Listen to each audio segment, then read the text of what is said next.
ઈ આવ્યો. મારી ડાયરી લાવજો. ઈ લાવ્યો. હજી કેમ નહીં આવ્યા? ઈ આવ્યો. ઈ તમારી ડાયરી. આ તમે દરેક શબ્દની આગળ ઈ કેમ લગાડો છો? ઈ મારી આદત છે. ઈ આદતનો મને ત્રાસ થાય છે. આજથી ઈ બોલવાનું બંધ. ઈ ભલે. પાછું ઈ કોઈ દી નહીં બોલવું ઈ. હા, જો મારે બહાર જવું છે, મારું બ્લુ શર્ટ ઇસ્ત્રી કરાવીને લઈ આવો. જાઓ. પણ આપણું ધોબી તો દેશમાં ગયો છે. અરે તો ઘરમાં ઇસ્ત્રી કરી લો. એ તો ચાલતી જ નથી. અરે તો બાજુવાળા ચંદ્રેશભાઈ ને ત્યાં જઈને લઈ આવો. જાઓ. ઈ જાઉં છું. પાછું ઈ કોઈ દી નહીં બોલવું ઈ. હા. સાહેબે કીધું કે ચંદ્રેશભાઈ ને ત્યાં જઈને ઇસ્ત્રી લઈ આવો, પણ સાહેબે એ પણ કીધું કે ઈ નહીં બોલવાનું. એટલે હું ચંદ્રેશભાઈ ને ત્યાં જાઉં અને એમની લઈ આવું.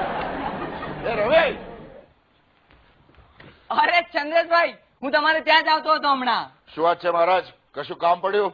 હા, મને તમારી સ્ત્રી જોઈએ છે. શું પગે છે? થોડીક વાર માટે આપો ને. અરે લાગે છે આની ચસકી ગઈ છે. હવે રોજ થોડા માંગીએ છીએ, એક દિવસ તો આપો. શું બોલે? શું શું બોલે? થયું? અરે થયું શું ને મારે છે કેમ? અરે યાર, આને બોલવાનું કઈ ભાન નથી. તને ખબર છે શું માંગે છે? હા, મેં જ મંગાવી છે. હે? હા, તને તો ખબર છે ને મારી પાસે નથી. એટલે મારે ક્યાંથી મંગાવવાની? તો તું પાડોશી શું કામ? અચ્છા, નવી લાવ્યો છે એટલે ના પાડે છે. એ યાર, નવી કે જૂની એ ન પાય. હવે ભાવ શેના ખાવ છો? તમારા એકલા પાસે જ હશે કેમ? સાહેબ, બાજુવાળા મહેશભાઈ ની માંગી લઉં, એમણે તો પહેલા એકવાર આપી હતી. હા, માંગી લો. આપણને તો કોઈ નહીં ચાલે. કામ પાર પડવું જોઈએ. શું કે છે?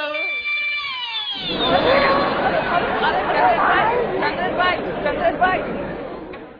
જોયું મિત્રો? અને આમ ગેરસમજણ વધતી જ જાય, વધતી જ જાય, વધતી જ જાય. નહીં સમજ્યા? દાખલો નંબર 2 જુઓ.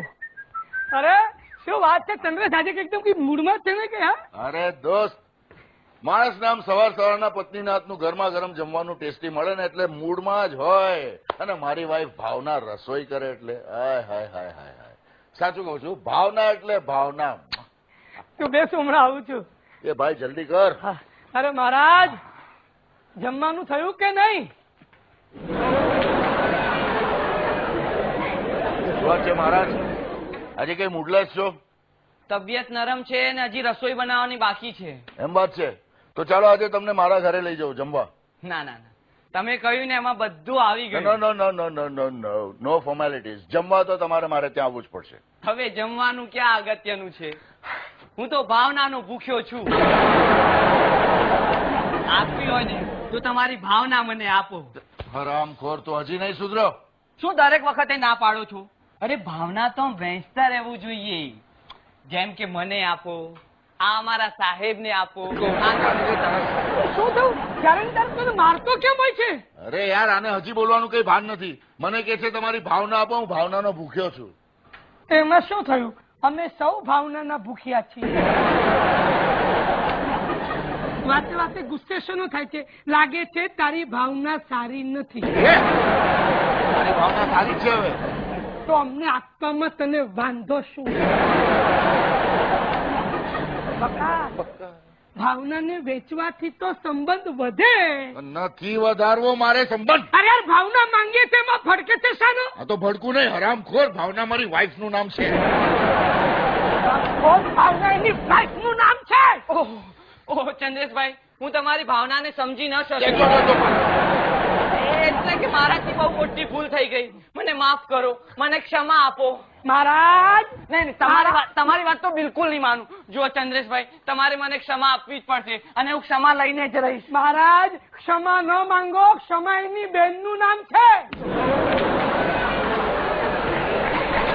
હવે ભાગો.